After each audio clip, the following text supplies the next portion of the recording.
Hi, I'm Ghosty, and this is TLDR Plays, the series where we review games in 5 minutes or less so that you can decide whether they're right for you. Pale Coins is a fantasy RPG with Souls-like elements. You'll traverse Grenmark fighting a wide range of enemies, exploring dungeons, and meeting many a stranger as you search for the long-lost champion's coin. You begin with nothing but an old weapon and some tattered clothes, transported to a forest in an area unknown to you. You quickly become allies with the locals and offer help, completing quests to gain their trust. As you explore the land, you will level up, find new gear, and uncover the mysteries involving the different factions that have formed over the years. Its focus is more on the old-school fantasy RPGs, with the handcrafted pixel art and minimal handholding. I think Pale Coins has found the sweet spot of not holding your hand, but giving you a detailed enough journal so you don't aimlessly wander around with an unknown objective. The world is very open, and if you would like to just wander around and go your own way, this is possible.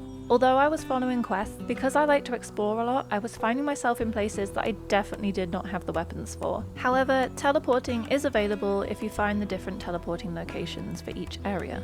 I will say though, in general the mobs aren't all that difficult tactics-wise, but they can just one-shot you if you're in the wrong place at the wrong time. Bosses are usually where the challenge is, and death isn't extremely punishing. Once you die, you are prompted with a reload last save screen, so repeating fights if you are under-leveled isn't punishing if you're stubborn like me and refuse to give up. To level your character, you gain XP from killing enemies and completing quests. When leveling up, you will then gain AP. You spend these points on different attributes, and what you spend it on will decide what weapons and armor you can equip. If you hover over any item in your inventory, it will tell you how many points are needed in a specific attribute to be able to use it. Joining a faction is another way to gain extra AP, as each faction gives you +1 to different skills depending on who you join. Just remember that you can only join one faction and you can't switch after picking one. They also allow you to train different skills in exchange for AP.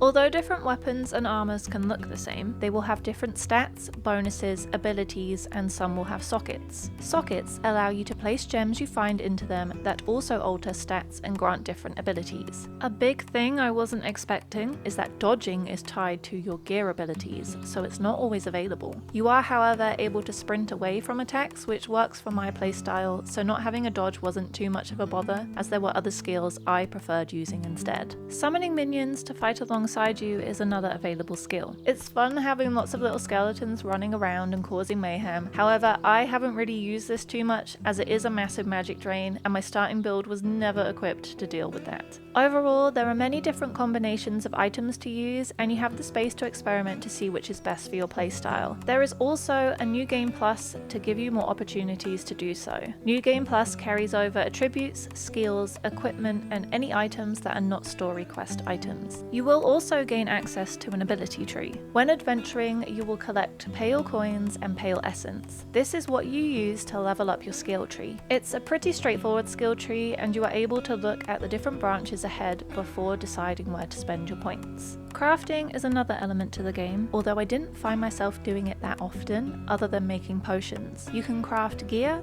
food, and potions by finding or purchasing recipes. You then need to go to the relevant crafting place, like the blacksmith or alchemist, and they will help you craft whatever you need. Other game modes are available, including Hardcore mode, which is permadeath, Cursed mode, where you choose curses to inflict yourself with for that run, Endless Tower, where you climb the tower and fight an endless wave of enemies, and Bingo, where you play the standard game but have quests to complete in the bingo format. I have really enjoyed playing Pale Coins and I found myself wanting to keep going back to it whenever I put it down. It's certainly a hidden gem. I'm excited to see what's to come as the developer has posted a roadmap with a big update in Q4 of this year. My only critiques are these 3 things. Firstly, the map can feel a bit empty at times. There will be lots of sections to explore, but at some points uncovering every section of the map felt a bit pointless as there'd be nothing around. Secondly, when you're in a fight and you're too close to the edge of the screen, you can very easily leave the area, which is very annoying if it happens when you're fighting a boss who is nearly dead and then you dodge backwards and leave. And the most annoying thing, you can't change settings in the game, you have to go back to the title screen. Overall, I definitely recommend Pale Coins, especially if you like old school RPGs or are interested in a Souls-like type of game that is not super brutal. Thank you to the devs for sending us a copy of the game to review. Pale Coins is out now on Steam. Thanks for watching, make sure to subscribe to keep up to date with all those indie games out there. Bye!